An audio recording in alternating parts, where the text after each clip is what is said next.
Hi everyone, स्वागत है आप सभी लोगों का फिर से एक बार हमारे इस एसएससी सीजीएल 2024 के प्रीलिम्स पेपर सॉल्यूशन की सीरीज में। और आज की हमारी इस वीडियो में हम डिस्कस करेंगे जीके जीएस के सवालों को जो कि पूछे गए थे 17 सितंबर की शिफ्ट नंबर 1 में। तो चलिए डिस्कशन को शुरू करते हैं, लेकिन एक इम्पोर्टेंट चीज कि अगर आपको ये वीडियो पसंद आती है, फायदेमंद लगती है, तो इसको आप लाइक करना ना भूलिएगा। आगे बढ़ने से पहले अगर कोई नया विद्यार्थी इस प्लेटफॉर्म पर जुड़ा है तो ये मेरा एप्लीकेशन है ADU24। इसको आप डाउनलोड करके इसमें जितना भी किसी भी वनडे एग्जाम के लिए तैयारी के लिए मटेरियल जरूरी होता है वो पूरा का पूरा मैंने प्रोवाइड करा है। एक बार इसको खुद से एक्सप्लोर कीजिएगा और इसके अंदर दिए गए कोर्सेज से देखिएगा कि आप किस तरीके से अपना फायदा उठा सकते हैं। जैसे कि आज तक के एसएससी के सभी एग्जाम्स के अंदर पूछे गए जीके जीएस के क्वेश्चंस का क्विज फॉर्मेट में कलेक्शन आपको इस कोर्स में मिल जाएगा, इंग्लिश का इसमें, और ऐसे ही आगे आने वाले समय में मैथ और रीजनिंग के भी कोर्सेज आप लोगों को नजर आएंगे। ये मेरे इंडिविजुअल कोर्सेज हैं, वीडियो कोर्सेज, जिसमें इंग्लिश, मैथ, रीजनिंग और जीके जीएस का कंप्लीट कवरेज मैं अपलोड करता चला जा रहा हूं, जिसमें कि अपडेटेड वीडियोस आपकी डेली में डालने की कोशिश कर रहा हूं। बाकी हर एसएससी एग्जाम की टेस्ट सीरीज और बाकी के इंपॉर्टेंट कोर्सेज अवेलेबल है, एक बार आप ट्राई जरूर करिएगा। चलिए पहला सवाल आपके सामने है। ये पूछ रहे हैं 1854 का वुड्स डिस्पैच मुख्य रूप से निम्नलिखित में से किस विषय से संबंधित था। इन्होंने सवाल को बहुत ही ज्यादा आसानी से या फिर बहुत ही ज्यादा आसान करके पूछा है। इसको एक और नाम दिया जाता है क्या? Magna carta of English education, इस नाम से भी जाना जाता है, इंग्लिश एजुकेशन इन इंडिया। तो ये शिक्षा से संबंधित है। अब इसके अंदर क्या क्या था? इस डिस्पैच के अंदर कुछ चीजें रिकमेंड करी गई कि भाई आपको अपने एजुकेशन के सिस्टम को बेटर बनाने के लिए यूनिवर्सिटी लेवल पर और प्राइमरी लेवल पर कुछ कुछ चेंजेस करने पड़ेंगे। जैसे कि इन्होंने कहा कि भाई आप क्या करिए, बॉम्बे में, कैलकाटा में और मद्रास में तीन इंपॉर्टेंट यूनिवर्सिटीज को स्टैब्लिश कीजिए, स्थापित कीजिए। तो यहां पर बहुत सारी बातें हुई, जैसे कि फीमेल एजुकेशन को बढ़ावा दिया जाएगा, जो वोकेशनल स्टडीज होती हैं उसको बढ़ाने की कोशिश करी जाएगी। तो ये आपका एजुकेशन से संबंधित है, इसका याद रखिएगा। ये 1854 में, 1854 में इसको लाया गया था। अब यहाँ पर कुछ और एक्स्ट्रा बातें हम जानते हैं, जैसे कि इस वुड्स डिस्पैच के अंदर जो कि 1854 के अंदर आया था, इन तीनों जगहों पर मेजर यूनिवर्सिटीज को स्टैब्लिश करने की रिकमेंडेशन दी गई थी। और ये जो यूनिवर्सिटीज हैं इनको 1857 के अंदर स्थापित भी कर दिया गया था, जिससे कि जो भारत के अंदर मॉडर्न एजुकेशन है उसके रोल को काफी क्रूशियल रूप से बढ़ाया जा सके, उसका इन्वॉल्वमेंट रहे, भारत के लोगों को स्कॉलर्स प्रोड्यूस करने में, लीडर्स प्रोड्यूस करने में, उनकी समझ को बढ़ावा देने में। तो ये इस डिस्पैच का एक मेन ऑब्जेक्टिव था, एक आपका कारण था। चलिए अगला सवाल देखेंगे। अगला सवाल है, जीएनपी यानी कि ग्रॉस नेशनल प्रोडक्ट यदि सकल राष्ट्रीय उत्पाद पिछले वर्ष की तुलना में 16% अधिक है और जो मुद्रास्फीति है यानी कि इन्फ्लेशन है उसकी दर 9% है, तो अर्थव्यवस्था में उत्पादन कितने प्रतिशत बढ़ा है? तो ज्यादातर लोगों ने क्या किया होगा ना, इसमें बस ऐसे करके आंसर निकाल दिया होगा कि 16 - 9 और उत्तर आ गया 7% और ऑप्शन नंबर आपका बी लगा कर आ गए। ये सवाल कर आपका आंसर तो ठीक है, लेकिन ये आंसर जो निकाला है ये कलेक्ट फॉर्मेट नहीं है। तो हम ये जो दोनों बातें इन्होंने दी हैं, जैसे कि जीएनपी और इन्फ्लेशन, अगर हमें इनके बारे में नहीं पता है तो हम आपके इस जो प्रोडक्शन की ग्रोथ है उसके बारे में नहीं बता सकते। व्हाट इज जीएनपी, जिसको हम ग्रॉस नेशनल प्रोडक्ट के नाम से जानते हैं? तो देखो, किसी भी एक साल के अंदर आपका मार्केट के अंदर जो टोटल वैल्यू है प्रोडक्ट्स और सर्विसेज जिनको प्रोड्यूस करा गया है, किसके द्वारा? लेबर के द्वारा, प्रॉपर्टी जो सप्लाई हुई है उसके द्वारा। तो जितने भी रेजिडेंट्स किसी कंट्री के अंदर इन सारी की सारी जो प्रोडक्ट्स और सर्विसेज की वैल्यू को एक साल के अंदर प्रोड्यूस कर रहे हैं, उनकी जो मार्केट वैल्यू है, उनकी क्या मार्केट जो वैल्यू है वो कहलाती है जीएनपी। इन्फ्लेशन क्या होता है, जिसको हम हिंदी में मुद्रास्फीति कहते हैं? ये एक दर होती है जिस पर एक जो जनरल लेवल ऑफ प्राइसेस होते हैं वस्तु और सेवाओं के, वो बढ़ते हैं। और इससे जो परचेजिंग पावर होती है, आपकी चीजों को खरीदने की क्षमता होती है, वो क्या होती है? कम होती है, इरोड होती है। तो ये दो चीजें समझ में आ गई कि जीएनपी और इन्फ्लेशन क्या है। अब यहां पर इन्होंने हमसे क्या पूछा है कि भाई प्रोडक्शन, प्रोडक्शन अगर मैं ग्रोथ रेट निकालूंगा तो इसका एक फॉर्मूला यूज हुआ जाद होता है, जिसमें हम जीएनपी को एडजस्ट करते हैं इन्फ्लेशन के साथ। तो याद रखिएगा ये रहेगा 1 प्लस जीएनपी जो ग्रोथ रेट है वो डिवाइडेड बाई 1 माइनस जो इन्फ्लेशन रेट रहा है, इन्फ्लेशन रेट, और इसमें से आप -1 कर देंगे।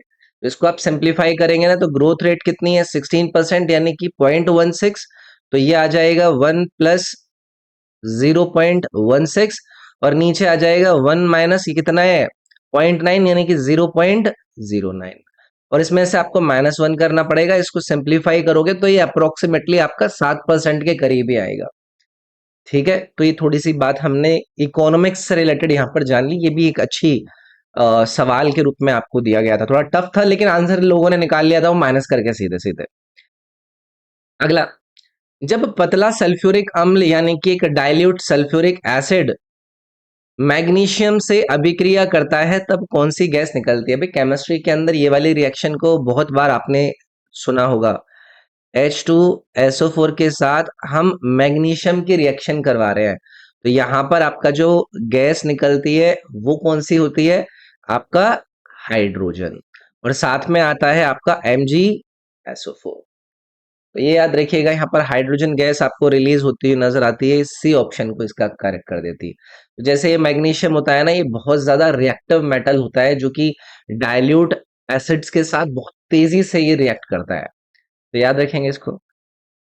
चलिए जी आगे बढ़ते हैं। बाकी देखो ये सब बातें आपको पता ही है, सल्फ्यूरिक एसिड का फॉर्मूला H2SO4 है। इसको इंडस्ट्रियल जो एप्लीकेशंस होते हैं उसके अंदर इसको यूज करा जाता है, जैसे फर्टिलाइजर्स को प्रोड्यूस करना हो, पेट्रोलियम को रिफाइन करना हो, वहां पर H2SO4 का यूज होता है, या फिर वेस्ट वाटर मैनेजमेंट के अंदर H2SO4 का यूज होता है। तो ये बहुत ही ज्यादा कोरोसिव होता है हाइड्रो आपका H2SO4, और इसकी वजह से स्किन वगैरह जलने के बहुत ज्यादा चांसेस रहते हैं। हाइड्रोजन गैस के बारे में क्या ही बताऊं, ये सबसे ज्यादा प्रचुर मात्रा में पाए जाने वाला एलिमेंट है हमारी यूनिवर्स में। अगर पूछा जाए कल को के बताइए कि कौन सा जो आपका एलिमेंट है वो सबसे ज्यादा प्रचुर मात्रा में पाया जाता है, तो वहां पर आपको हाइड्रोजन याद रखना है। बाकी आगे कभी चर्चा बनेगी तो उस पर देखेंगे। अगला सवाल ये पूछ रहे हैं, प्रभा अत्रे जिन्हें 2022 में पद्म विभूषण पुरस्कार मिला, वो किस घराने से संबंधित है? अभी आप लोगों को मैंने बताया था, मैंने एक वीडियो भी बनाई है अपने इस यूट्यूब चैनल पर कि कुछ दिन पहले पद्मा अवार्ड्स को घोषित किया गया था। एक तो वैसे 26 जनवरी को होता है, बीच में भी एक डेट पर आपके कुछ बाकी के लोगों को सम्मानित करने के लिए पद्मा अवार्ड्स को घोषित किया जाता है। उसमें जो इम्पोर्टेंट पर्सनालिटीज है उनका कौन से क्षेत्र से संबंध रहा है। अगर वो किसी कला के क्षेत्र से हैं, कोई वाद्य यंत्र बजाते हैं, या किसी घराना से संबंधित है, ऐसे सवाल हमसे पूछ लेता है। तो ये इंडियन क्लासिकल वोकलिस्ट है, मतलब गायक है, जो कि किराना घराना से आपके संबंधित है। ये आप लोगों को याद रखना है। ठीक है, तो ये इनसे सवाल हो गया। वैसे ये अवार्ड एंड ऑनर्स कैटेगरी से सवाल है, लेकिन जिसको दिया जाता है उसको लेकर ये चीज इंपॉर्टेंट हो जाती है। Padma Vibhushan second highest civilian award होता है, पद्मा अवार्ड की कैटेगरी में ये पहले नंबर पर आता है, याद रखेंगे। कई सारे लोग ना हमेशा मेरे से पूछते हैं कि सर जी ये जो घराना है ये क्या है? तो ये ना यार एक प्रणाली होती है, एक सिस्टम होता है, सोशल ऑर्गेनाइजेशन, जो कि म्यूजिशियन को लिंक करती है, या फिर जो डांसर्स होते हैं उनको उनकी अप्रेंटिसशिप से लिंक करती है, कि भाई इन्होंने इस पर्टिकुलर स्टाइल के अंदर अपने आप को क्या किया, अडहेर किया। ठीक है, तो ये हिंदी वर्ड से आपका घराना शब्द निकलता है, जो हमारा घर वाला वर्ड होता है, इसका मतलब होता है हाउस। तो ये एक फैमिली के ट्रेडिशन को यहाँ पर रेफर करता है, तो इसको लेकर कोई दिक्कत तो नहीं ना।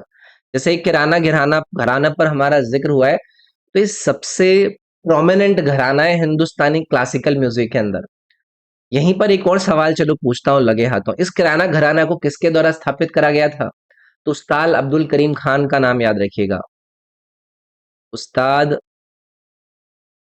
अब्दुल करीम खान। और इनके साथ में एक और व्यक्ति का नाम याद रखिएगा जिनके द्वारा किराना घराना को स्थापित किया गया, वो थे अब्दुल वाहिद खान। तो इन दोनों को याद रखोगे भी, किराना घराना से रिलेटेड हमने जान लिया।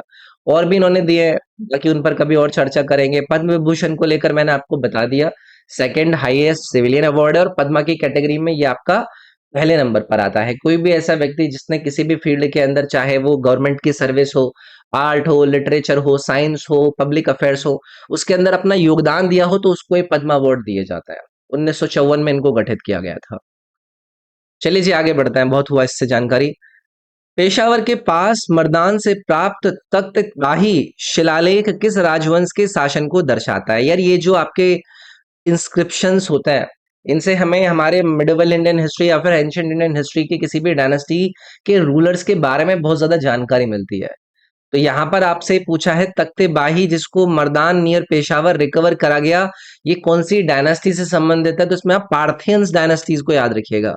आप लोगों को पार्थियंस के बारे में पढ़ाया जाता है ना, जब हम फॉरेन इन्वेजन की हमारे देश के अंदर या फिर फॉरेन इन्फ्लक्स की हमारे देश के अंदर बात करते हैं, तो जो प्राचीन ईरान हुआ करता था, वहां पर ये पार्थन एम्पायर आपको काफी बड़े तौर पर डोमिनेट करते हुए नजर आती है। फिर उसके बाद जो नॉर्थ वेस्टर्न रीजन है भारत का, इस वाले रीजन के अंदर भी आपको काफी डोमिनेंट स्टेट में नजर आती है, पाकिस्तान जो आपका आज का वाला है, ठीक है। तो ये इससे संबंधित है, तख्ते बाही करके इसको रेफर किया गया, पार्थेन डायनेस्टी के बारे में ये आपको आइडिया देती है। अभी जो तख्ते बाही है, ये क्या है? ये एक आर्कियोलॉजिकल साइट है जो कि एंशियंट बुद्धिस्ट मोनेस्ट्री के रूप में आपको देखने के लिए मिलती है पाकिस्तान के अंदर। तो इस साइट को लेकर भी कभी कभी जिक्र होता रहता है। पार्थियंस को लेकर ऑलरेडी पहले मैंने कई बार आप लोगों के साथ डिस्कशन किया है। इसको कई सारे नामों से जाना जाता है, जैसे इसको अर्साखेड एम्पायर या फिर डायनेस्टी के नाम से भी जाना जाता है। तो ऐसी चीजें कभी कभी पूछ लेते हैं। ईरान से इसका संबंध रहा है, ताकि इस पर कभी आगे चर्चा बनेगी तो डिस्कस करेंगे। अगला है, निम्नलिखित में से कौन सा भारत में निजी क्षेत्र का उद्योग है, यानी कि प्राइवेट सेक्टर इंडस्ट्री के अंदर से आपको देखने के लिए मिलता है?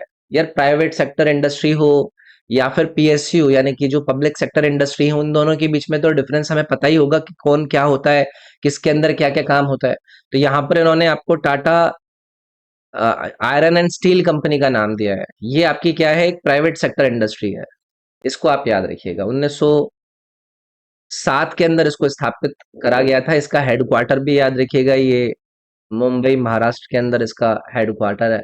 टाटा ग्रुप का एक पार्ट है, एक भाग है, तो याद रखेंगे इसको लेकर, ठीक है। इसके अलावा और भी कंपनियों के नाम दिए हैं, जैसे कि स्टील अथॉरिटी ऑफ इंडिया है। तो ये क्या है भाई? ये एक पब्लिक सेक्टर अंडरटेकिंग है, यानी कि सरकार की इसके अंदर हिस्सेदारी है। और भारत के अंदर जो लार्जेस्ट स्टील मेकिंग कंपनीज होती हैं उसमें से आपको देखने के लिए मिलती है। भारतीय सरकार इसको ओन करती है। इसको 1954 में स्थापित किया गया था। इसका हेडक्वार्टर कहाँ है भाई? न्यू दिल्ली में। तो ऐसी छोटी मोटी चीजें याद रखिएगा। ऐसे ही ऑयल इंडिया लिमिटेड, ये भी पब्लिक सेक्टर अंडरटेकिंग है। हाइड्रोजन एक्सप्लोरेशन की सेकंड लार्जेस्ट कंपनी के रूप में हमारे देश के अंदर नजर आती है।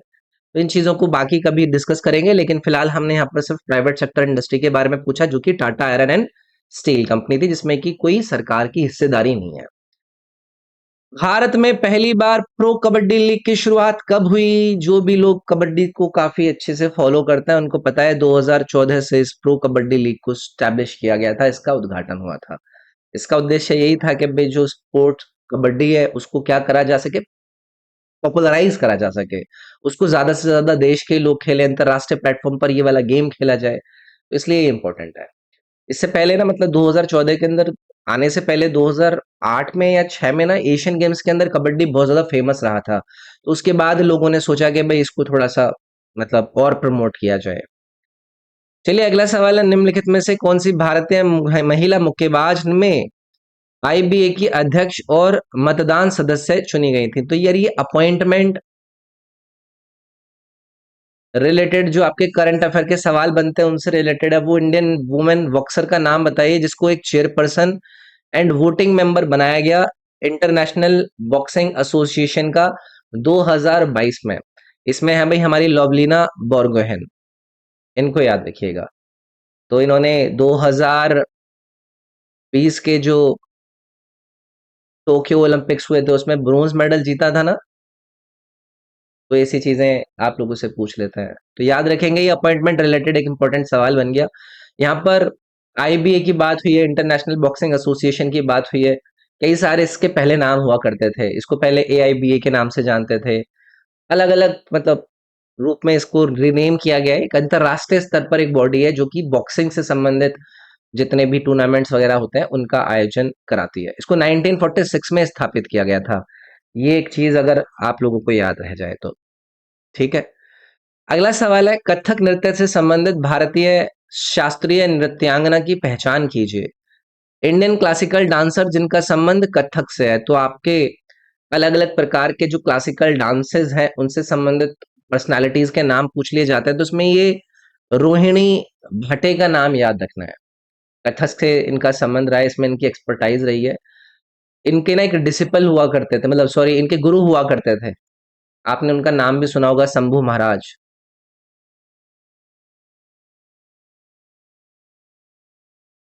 ये उनकी शिष्य रही हैं।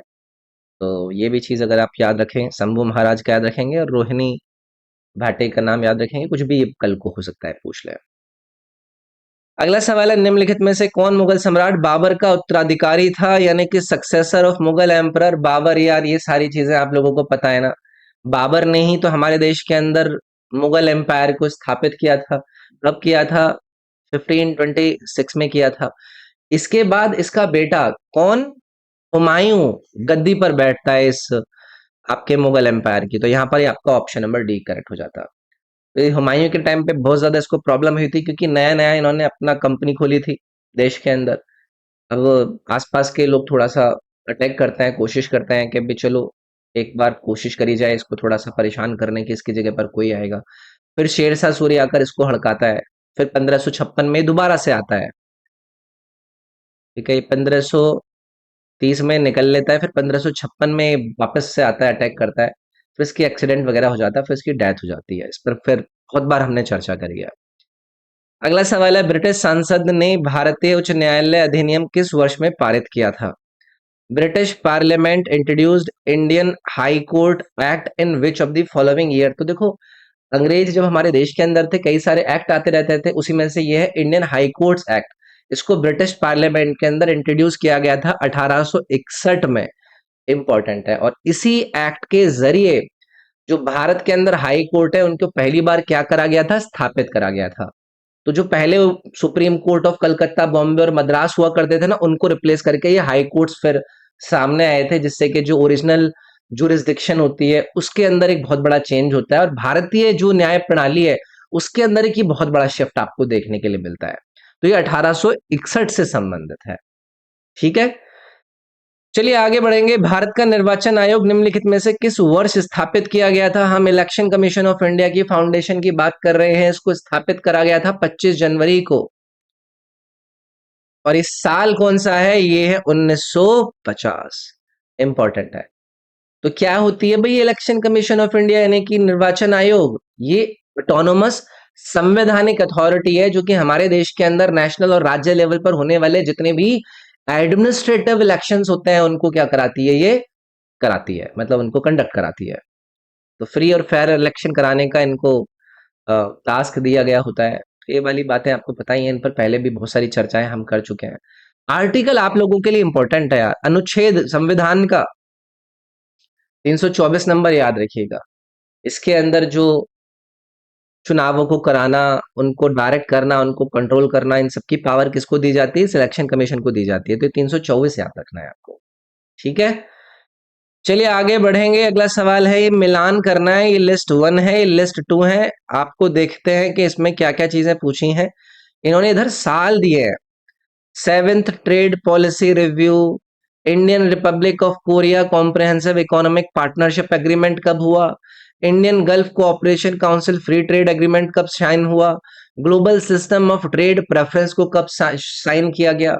तो देखो, सबसे पहले यहाँ पर आपका global system of trade preferences, इसको स्थापित किया गया था 1988 में। तो ये आपका बी हो जाएगा।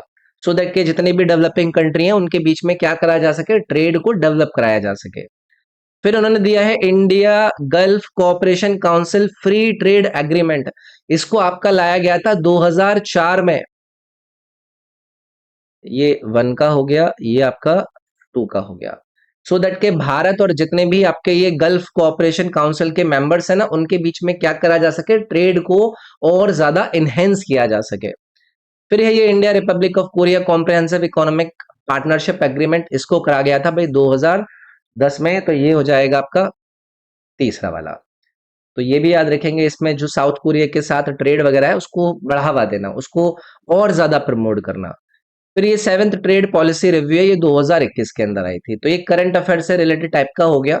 2021 के अंदर इस ट्रेड पॉलिसी रिव्यू के ऊपर बहुत ज्यादा बात हुई थी। ये डब्ल्यूटीओ ने इस पॉलिसी को रिव्यू किया था कि इंडिया की जो ट्रेड पॉलिसी और प्रैक्टिसेस है वो कैसी होती हैं, उसको हम और बेटर कैसे कर सकते हैं, कैसे सपोर्ट कर सकते हैं। तो ये सब चीजें। तो ये रह जाएगा भाई आपका 1 का बी। तो 1 का बी यहाँ पे भी है, 1 का। फिर 2 का क्या हो गया था, सी।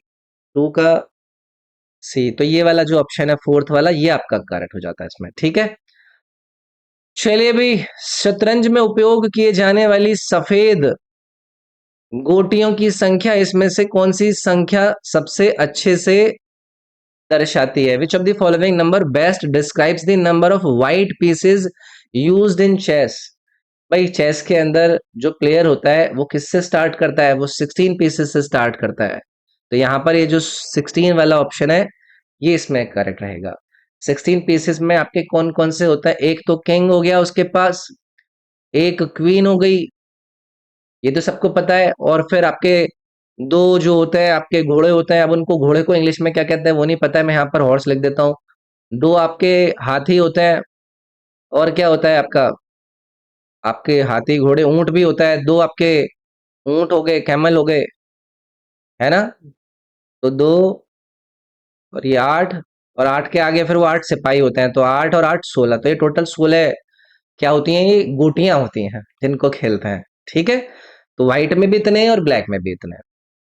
चलिए आगे बढ़ते हैं। अगला ये पूछ रहे हैं निम्नलिखित में से कौन सा रोगों का समूह जीवाणु द्वारा उत्पन्न होता है, यानी कि which set of disease are caused by bacteria. यार अलग अलग प्रकार के जो डिजीज होते हैं उनके कॉजिंग एजेंट को लेकर हमसे सवाल पूछे जाते रहते हैं। तो इन्होंने पूछा है बैक्टीरिया से होने वाले डिजीज का आप यहाँ पर बताइए। सबसे पहले टाइफाइड फीवर जो इन्होंने यहाँ पर दिया है, इसका कॉजेटिव जो बैक्टीरिया वो है, बैक्टीरिया उसका नाम क्या है, साल्मोनेला करके बताते हैं हम उसको, साल्मोनेला टाइफी, इसीलिए इसको टाइफाइड फीवर के नाम से भी जाना जाता है।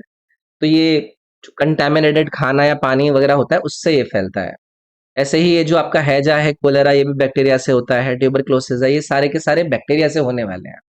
तो याद रखिएगा इन तीनों को। ठीक है, कैसे करके याद रखेंगे, टीसीटी करके याद रख लीजिएगा, टाइफाइड, कोलेरा और ट्यूबरक्लोसिस।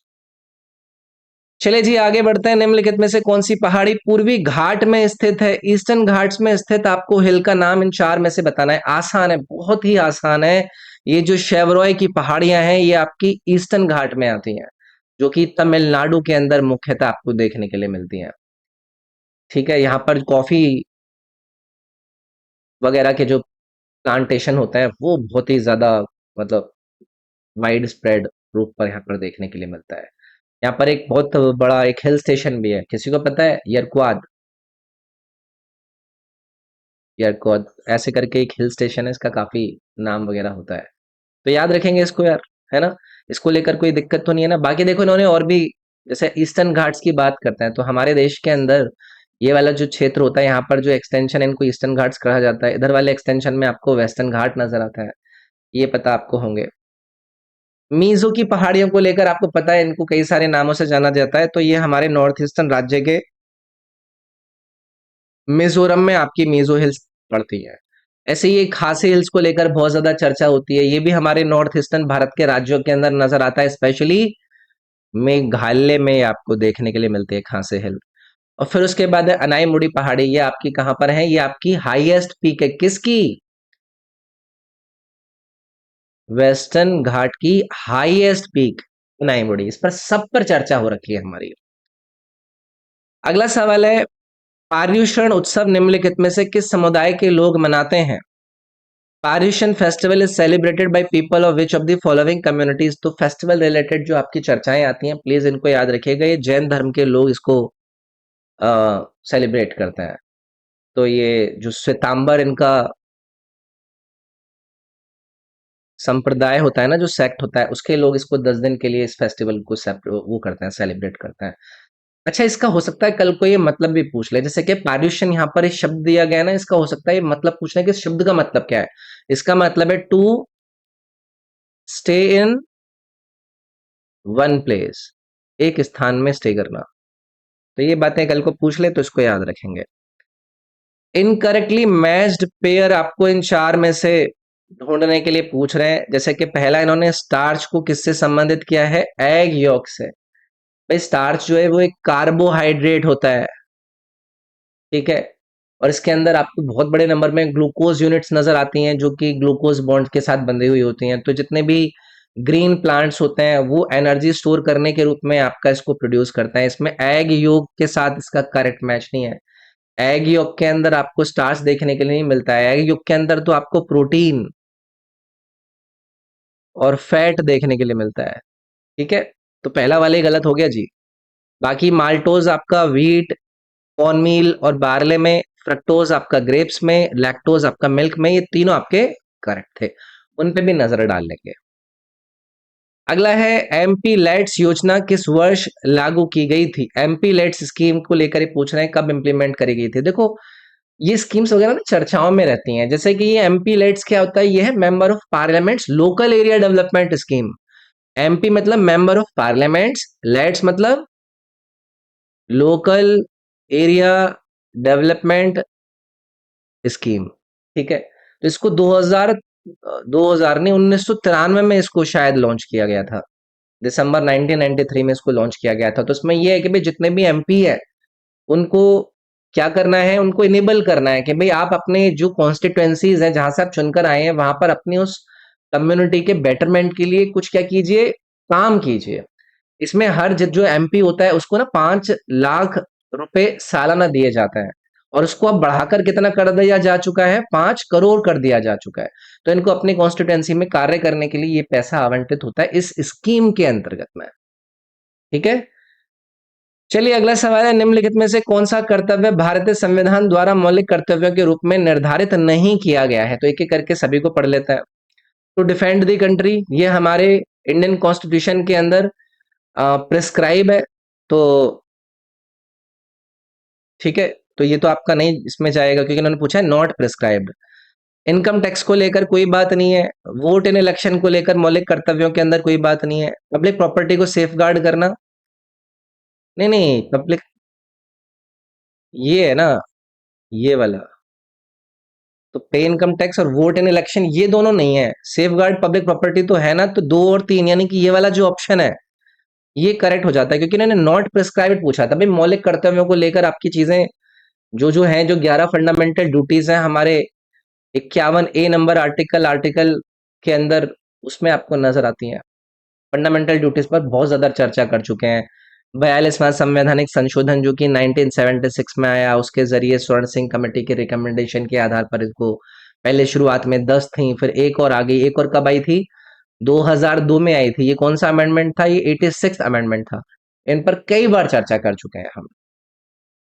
चलिए अगला है, भारत की 2011 की जनगणना के अनुसार किस केंद्र शासित प्रदेश में झुग्गी बस्तियों की जनसंख्या सबसे अधिक है? 2011 के सेंसस से रिलेटेड सवालों का कलेक्शन कर लेना आप लोग, ठीक है। तो इन्होंने पूछा है झुग्गी झोपड़ी आपको सबसे ज्यादा कहां पर देखने के लिए मिल रही है? तो दिल्ली में भी। स्लम पॉपुलेशन जो है यूनियन टेरिटरीज के अंदर वो दिल्ली में है। तो ये ओवर जो अर्बन पॉपुलेशन होता है उसके अंदर ये बहुत बड़ा योगदान डालती हैं, ये जो स्लम पॉपुलेशन होती है, ठीक है। अगला सवाल है, Bhupen Hazarika one of the most well known personality, ये आपके कौन से राज्य से आते हैं? भूपेन हजारिका का बहुत बड़ा नाम है। ये असम राज्य के एक बहुत बड़े लेजेंडरी पर्सनालिटी रहे हैं भाई। म्यूजिक के अंदर हो, सिनेमा में हो, इनका हर क्षेत्र में योगदान रहा है, लिटरेचर में हो बहुत बड़ा योगदान रहा है, प्लेबैक सिंगर रहे हैं, लिरिसिस्ट रहे हैं, म्यूजिशियन रहे हैं, एक कवि रहे हैं, एक फिल्म मेकर रहे हैं। तो असमी सिनेमा में इनका बहुत बड़ा योगदान रहा है। तो असम राज्य से आता है भाई भूपेन हजारिका जी। ठीक है। अगला सवाल है, the tropical cyclone in Australia are known as. तो भाई ये जो साइक्लोन्स वगैरह होते हैं इनका अलग अलग कंट्री में इनको अलग अलग नाम से जाना जाता है। तो ये जो ट्रॉपिकल यानी कि उष्ण कटिबंधीय चक्रवात है इनको ऑस्ट्रेलिया के अंदर जाना जाता है विली विलीज के नाम से। जब हम ज्योग्राफी पढ़ते हैं तो वहां पर ये आपके जितने भी ट्रॉपिकल साइक्लोन्स होते हैं इनको किन किन नामों से जाना जाता है इन पर चर्चा आप लोगों के साथ करी जाती है। तो याद रखेंगे इसको कि इनको ऑस्ट्रेलिया के अंदर क्या कह रहे हैं, विली विलीज। हुरिकेन्स की जब बात होती है तो ये आपको ट्रॉपिकल साइक्लोन्स के रूप में नजर आते हैं नॉर्थ अटलांटिक ओशियन के ऊपर और नॉर्थ पैसिफिक ओशियन के ऊपर हुरिकेन्स। इसको गल्फ ऑफ मैक्सिको में आप उठता हुआ देखते हैं, मतलब उस साइड में आपको देखने के लिए मिलता है, जिसमें अमेरिका और मैक्सिको के अंदर ये अपना बहुत बड़ा प्रभाव डालते हुए नजर आता है। ऐसे ही भाई ये टाइफून है, यहाँ पर मैं आपका यूएस से और मैक्सिको लिख देता हूँ, है ना, कल को कभी पूछ लें। टाइफून्स को लेकर भी चर्चा होती है, ये भी ट्रॉपिकल साइक्लोन्स है जो कि पैसिफिक ओशन का जो नॉर्थ वेस्टर्न वाला पार्ट है, जैसे कि आपका जापान वाला रीजन हो गया, वहां पर ये टाइफून्स आपको देखने के लिए मिल जाएंगे। या फिर जो चाइना का पूर्वी वाला भाग है, ईस्टर्न वाला भाग है, ये वहां पर उठता है। तो ये आपके टाइफून्स कहलाते हैं यहाँ पर।